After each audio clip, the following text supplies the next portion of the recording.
The story begins inside Black Hills, a maximum security prison in Russia. Hidden deep within its walls, the inmates take part in brutal underground fights with no rules. These illegal tournaments are controlled by Gaga, a powerful crime boss who makes his fortune by betting on his best fighters. In the latest match, his star champion Vladimir Zykov proves his strength once again. Gaga watches with satisfaction, casually handing money to his assistant to fetch him a meal, while discussing the fighter's inhuman power with the prison warden. The moment is interrupted when the clumsy assistant drops the cash. An old, crippled inmate mopping the floor notices it and calls out. Gaga, amused, offers to let him keep the money, but the prisoner refuses with quiet disdain. This man is no ordinary cleaner. He is Yuri Boyka.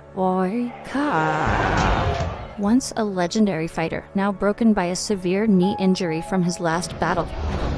Once feared across the world, he has become a silent hermit, with at least 15 long years still left to serve behind bars. Boyka's latest request for early release has just been denied. Alone in his cell, he pushes himself to train, forcing his weakened leg to grow stronger again. He uses nothing but cleaning tools and sheer willpower, haunted by memories of his former glory. One day, Gaga comes to visit him. He remembers how much money Boyka once earned for him and offers respect, along with new privileges. Better living conditions, a different cell, even work in the prison library. But Boyka rejects these comforts. He has only one request: to fight again. Gaga shakes his head, convinced the fallen champion is far from ready, and tells him he has no chance against Zykov, let alone on an international stage. Soon, another bloody match takes place in Black Hills. Vladimir Zykov crushes his opponent in violent fashion, while somewhere nearby, Boyka studies his every move in silence. He returns to his cell with determination burning inside him, pushing his injured leg harder than ever before. The Forgotten Warrior knows his time is coming. As the next tournament approaches, he makes his choice clear, shaving off his grown-out hair, ready to step back into the ring.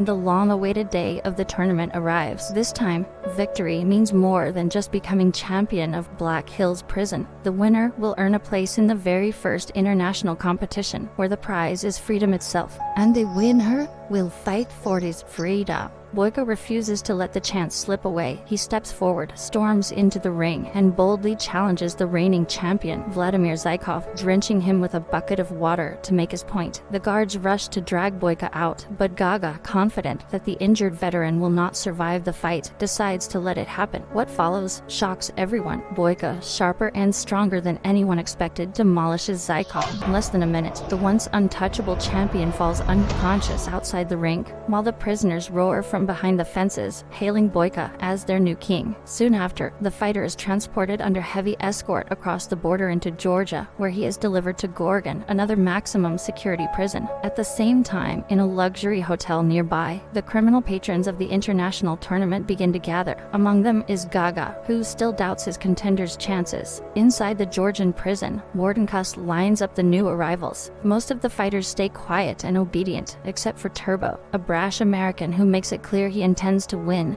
and walks straight out of Gorgon as a free man. I'm sorry, what did you say? Oh, I said you was a charming motherfucker. Well, you learned what dog a nigger, but move on.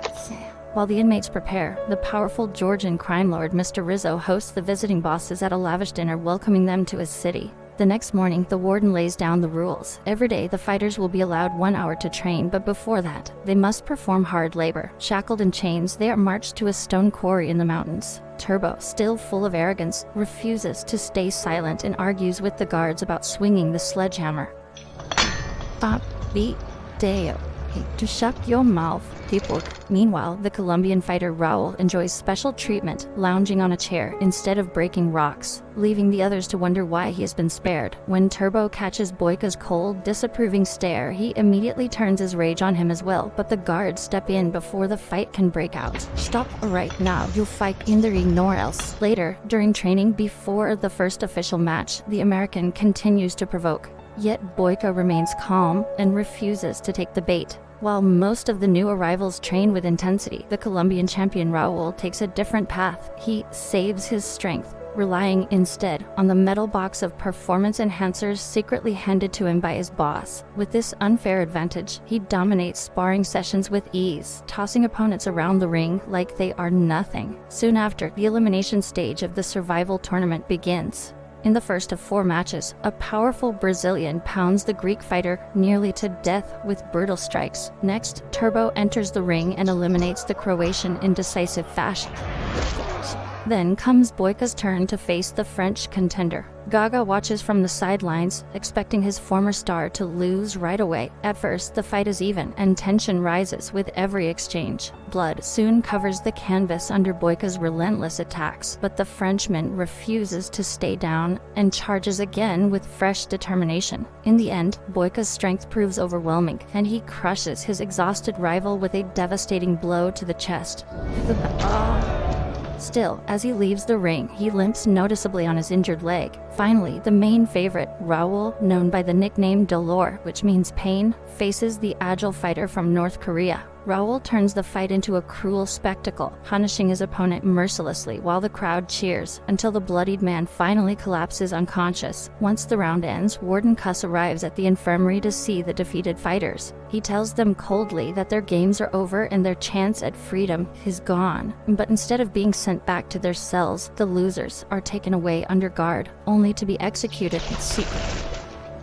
For those who survive, the tournament continues alongside the hard labor in the stone quarry. Here, Turbo once again provokes Boyka. Having noticed his weakness in the last fight, the American mocks him by striking at the damaged knee and taunting him non-stop with endless chatter. At last, the calm mask cracks. Boyka snaps and lands a crushing blow to Turbo's jaw. Thrilled by the response, the American dives at him with fists flying, eager for the fight he has been begging for. For starting a fight, both men are punished. Boyka and Turbo are thrown into the pit, a freezing, foul-smelling hole where the air is so thin it is hard to breathe. Even here, the restless American does not stop. Through the bars of the metal door, he keeps taunting Boyka, trying to get under his skin. After a night in the pit, the bosses arrive to check in their fighters. To their surprise, they discover that the inmates are being forced into hard labor at the quarry, swinging pickaxes and chains, something never agreed upon. Enraged, Gaga and Fernati storm into the warden's office to confront him, but Warden Kuss meets their fury with an icy stare, then points them toward the man standing silently behind them.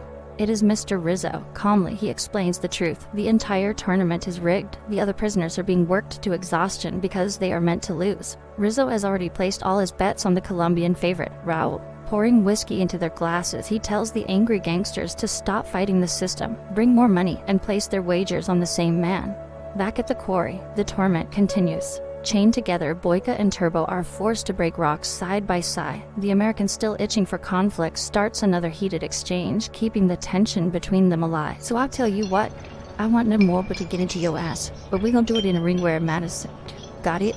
After a night in the pit, the fire between Boyka and Turbo finally cools down. Instead of wasting strength on fighting each other, they start working in rhythm, saving energy, while the Colombian giant injects himself with another dose of performance enhancers. Their teamwork slowly turns into respect, and for the first time, the two men find common ground. While hauling heavy stones, they talk about what their bosses already know. The tournament is fixed, and only Raul is meant to win. Boyka also realizes something darker. Ingorgon's survival depends not just on victories inside the ring, but also on staying alive beyond its walls. Even after brutal labor, he refuses to stop training, and this time, Turbo joins him. Meanwhile, Gaga and Fernati gather every cent they can to place their bets on Raul. Watching closely, the warden sees Boyka and Turbo growing stronger. To protect Mr. Rizzo's guaranteed win, he orders both fighters sent to work without food. But instead of breaking them, the punishment fuels their resolve. On the quarry floor, the unlikely partners train harder than ever, doing push-ups, squats, and tossing heavy rocks in unison, while stunned guards and prisoners look on. The relentless training takes its toll. Boyka's old knee injury flares up, forcing him to grit his teeth through the pain. Turbo notices and offers a remedy, mountain flowers. He explains that their oil can ease the ache, and Boyka reluctantly accepts the help. Soon, the day of the semifinals arrives. Boyka steps into the ring against the Brazilian, while Gaga, having already bet against him, hides his doubts and flashes his trademark gesture of support. The Russian attacks with ferocity, but the injury quickly slows him down. Watching closely, Raul notices the weakness in his rival's leg. Still, Boyka endures the agony and traps the Brazilian in a crushing hold, forcing him to submit and securing his place in the final. For the first time, Mr. Rizzo shows signs of worry, concerned that Turbo might also be strong enough to disrupt the plan. He gives Warden Cuss a direct order: neutralize the American before his next fight. The guards carry out the command with ruthless efficiency, beating Turbo nearly to death. When Boyka finds him battered in his cell, Turbo insists through the pain that he will still step into the ring. "Lead doctor, if I could give him the satisfaction. You took care of business. You and me, we got a date in the ring, right? Right?" Boyka keeps training with full focus when Raul approaches from the shadows. The Colombian tells him he knows all about his past, the former king of prison fights, a man who once ruled the ring, but who also suffered a humiliating defeat. Before leaving, Raul hints darkly that Boyka's American friend will not be alive much longer. After finishing his drills, Boyka goes to check on Turbo. His cell is empty, but he soon finds him at the heavy bag, worn down, yet still trying to push through. Both men are immediately sent back to the quarry for hard labor. Watching his friends struggle, Boyka realizes Turbo cannot survive the next fight. At the quarry, he urges him to run for the forest instead of stepping back into the ring. Boyka offers to break their chains, but Turbo refuses at first, saying it is his duty to fight until the end. Even if he loses, he would rather return to his prison than escape in shame. Their argument is interrupted by the old water carrier, who quietly tells them the truth. The defeated fighters do not go back to their prisons. None of them ever make it out alive. The revelation changes everything. Turbo finally agrees to Boyka's plan. When a guard steps away, they try to smash their shackles, but the sledgehammer breaks before the chains do. The alarm is raised, and guards rush in. A violent brawl erupts. Boyka takes down the attackers with ease, but his weakened partner is beaten with clubs. In the chaos, Boyka wrestles away the keys and unlocks Turbo's chains. With the help of other prisoners, the American manages to climb the hill and escape into the woods. Boyka, however, is struck down by a rifle butt ahead. Left unconscious as the rebellion ends, Boyka wakes up in his cell, head still ringing from the blow. Leaning over him are Warden Cuss and Mr. Rizzo. The fighter demands to see Gaga, and soon the crime boss appears. Cold and detached, Gaga tells him he has already placed a new bet, this time on Raul, the man Boyka must face in the final. "I'm with the money. You just can't beat the Colombian. Ladies and gentlemen, final fight. Boyka." The day of the ultimate fight arrives. Raul Doller stands across the ring from Boyka. The referee signals the start, and the two men clash with equal fury. Every strike is blocked, every attempt at a hold countered. Then, in a brutal exchange, Boyka takes a clean shot to the jaw. Blood sprays from his mouth along with his mouthguard, and his vision blurs with mocking images of Rizzo and his entourage. Fueled by rage, Boyka explodes forward with renewed strength, trying to bring the Colombian down, but his opponent is ready. Raul seizes Boyka's injured leg, twisting the damaged knee until the Russian screams in agony. As Boyka writhes on the mat, Gaga and Fornati celebrate, certain their money is secure. Somehow Boyka escapes the hold, but his offense stalls. Raul rains down strike after strike, and when Boyka rises again, a crushing blow sends his broken body tumbling off the ring.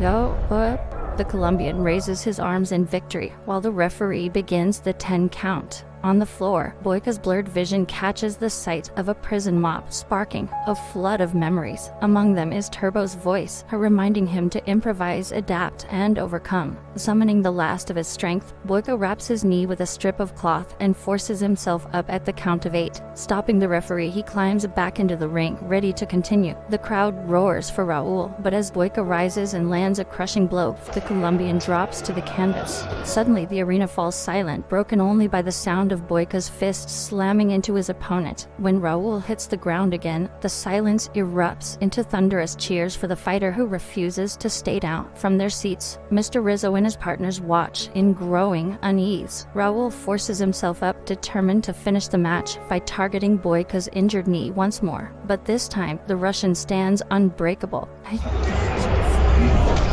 When Raul attacks, his leg buckles against Boyka's strength, leaving him broken on the mat. The prison erupts. Boyka has reclaimed his title as the undisputed king of prison fights. And that's how this brutal prison tournament comes to an end. The name of the movie, as always, you'll find in the description. Drop a comment to share who you were betting on in this deadly showdown, and don't forget to hit that like button and subscribe so you don't miss the next epic recap. This is the most dangerous fighter on the planet, Yuri Boyka. He's just out of a brutal Russian prison and ready to conquer the whole world. But even in his darkest dreams, he could never have imagined the challenges awaiting him on his journey to global dominance. Boyka.